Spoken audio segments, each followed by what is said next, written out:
Hey, what's up, Warrior Tribe? This is Adam with Warrior Tribe Tactical, and I'm here with Command Sergeant Major Gilly. So today we're going to be talking to you about trigger control and how all triggers are different, so it makes them all like little snowflakes.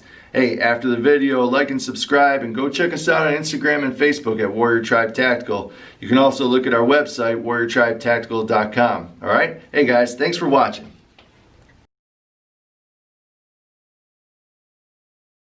Today we're going to be talking about trigger control, okay? So this is a tough one out there, right? Doesn't have to be. Today we're going to go over some tips and tricks and some things that I do to keep my trigger control and my shots manageable on target, all right? So what do we want to do with trigger control? For one, we want to keep this little trigger finger, this little bugger, we want to keep him flexible, pliable, right? So Glock 17 is empty, okay? So what do I mean by that? Just like in the last video that we made, proper grip, right?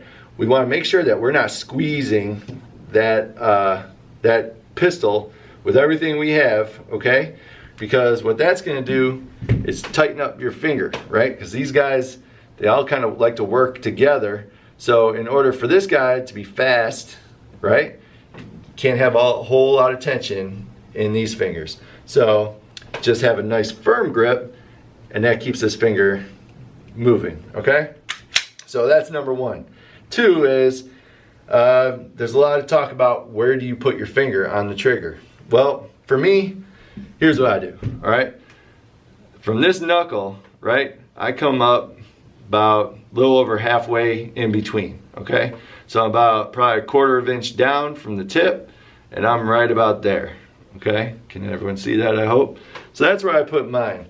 But in reality, it's kind of up to you where you put your finger. So you need to get out there to the range or dry fire. Dry firing is a great thing to do if you're trying to figure out where you're comfortable with having your finger, okay? So for me, I have it about, like I said, a quarter inch from the top. That keeps me from pulling or pushing the pistol when I'm coming straight back, okay? Because what do we want to do? We want to bring that trigger straight back in a straight line until that break, and then we can come to that reset, right? That's what we want to do. So for me, that's my comfort spot. See that little guy right there? So, you know, but I have met people that are very good shooters, they're very fast, they're very accurate, and they'll use a little more finger, or sometimes I've met guys that just use the bare minimum, just have the tip of their finger on that trigger. And a lot of it does have to do with grip. You know, I've been shooting for over 20 years now, so I can mask a bad trigger pull with my grip, all right? So if I'm tight down on the target on my gun, so I have my good sight alignment, my good aim, if my trigger squeeze is a little off, I can still hide it with a good grip because I'm tight around the gun, all right? So another thing to practice, take a look at. Now, do we want to mask our trigger squeeze? No, we don't. We want to get good at trigger control.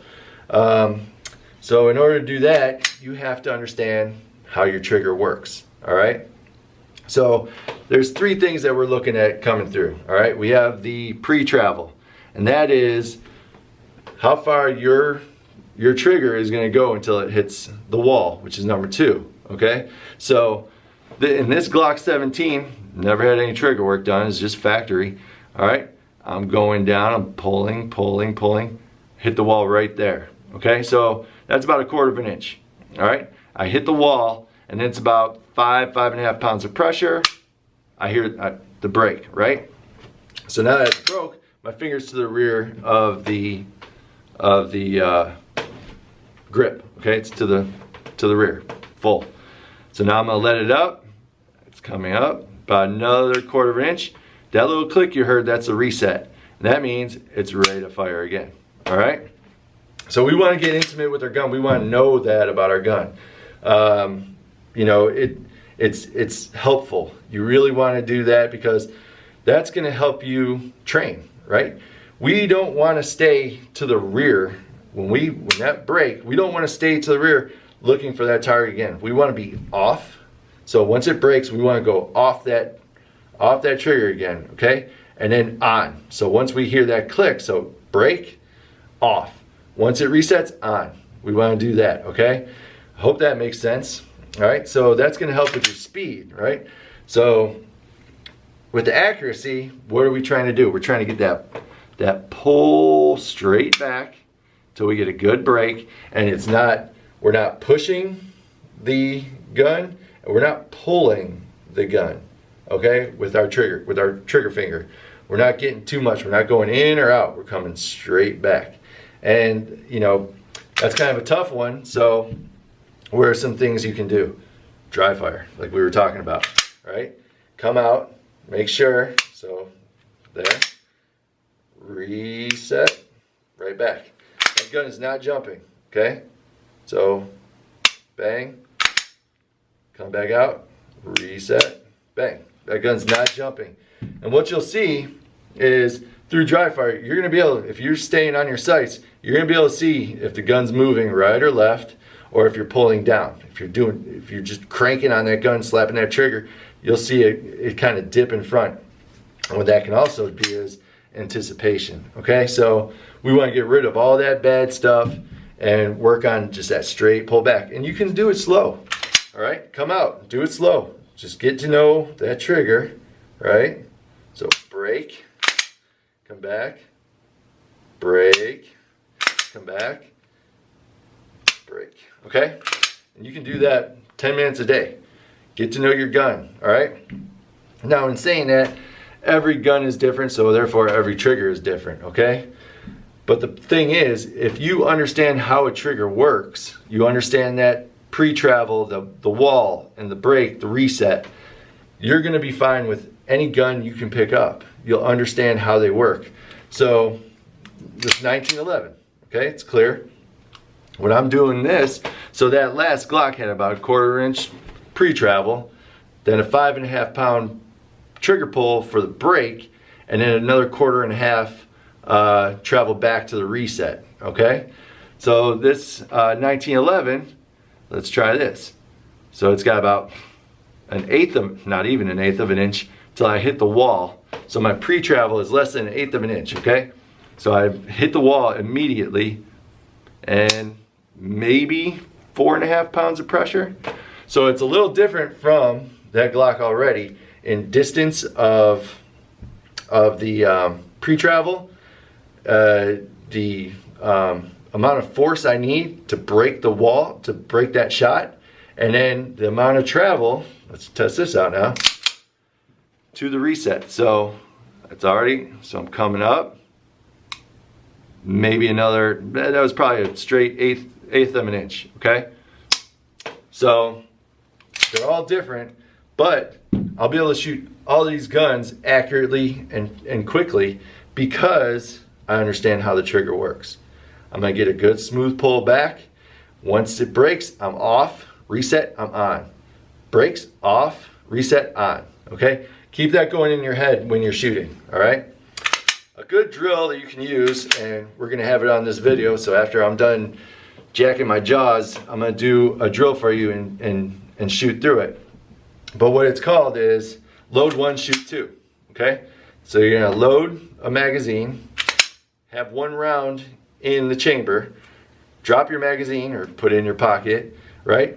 You're gonna get a good sight picture, good aim, good grip. You're gonna squeeze that trigger. That round's gonna go off, okay? Now, what that's gonna do, when it cycles, it's gonna reset your trigger. I want you to stay on your target and then go through that whole thing again, okay? And like I said, there's gonna be a video after I'm done blowing hot air, all right? So, guys, I hope this helps out a little bit. You gotta practice, you gotta get to know your gun, and you have to figure out where you're comfortable. You know, the thing about shooting is a lot of people want to tell you how to do it because it works for them. But the trick is to kind of listen to the advice, understand what they're saying, if it's coming from a reputable source, and then figure out what works best for you, okay? And that's why I'm so adamant about you guys going out and getting training from a professional, okay? Because they can help you work through you know, what's best for you. They'll be able to analyze what you're doing and come up with a routine for you to get better, okay? So, hey guys, we appreciate you watching. Like and subscribe. Check us out on Instagram and Facebook at Warrior Tribe Tactical, and come check us out and get some training. Look at warriortribetactical.com, and I believe we're putting together a little store, kind of what we use at the range, everything from gear, guns, optics. Check that out, okay? So hey guys, thanks for watching. All right, tribe, so we're out at the range, and this is going to be the drill that I was talking about in the video. Load 1, shoot 2, and we're going to shoot a live round, stay on target, pull through, and it's almost like a dry fire. See if we're jerking, pulling the trigger, slapping the trigger, anticipating a shot and dipping the gun, okay?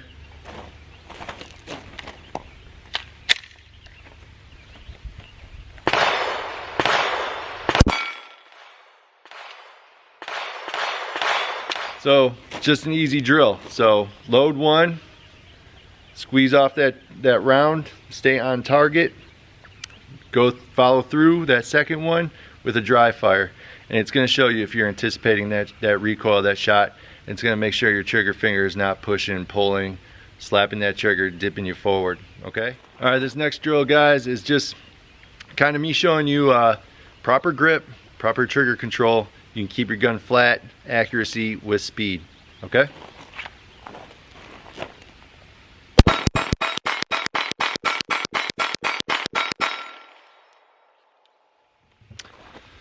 All right, tribe, there you have it. So work on your grip, work on that trigger control, go through what we talked about earlier, find out what's comfortable for you, okay?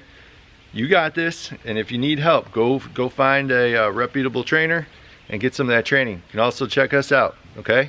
Go to our website, warriortribetactical.com. Come see us, get some training. Thanks, guys.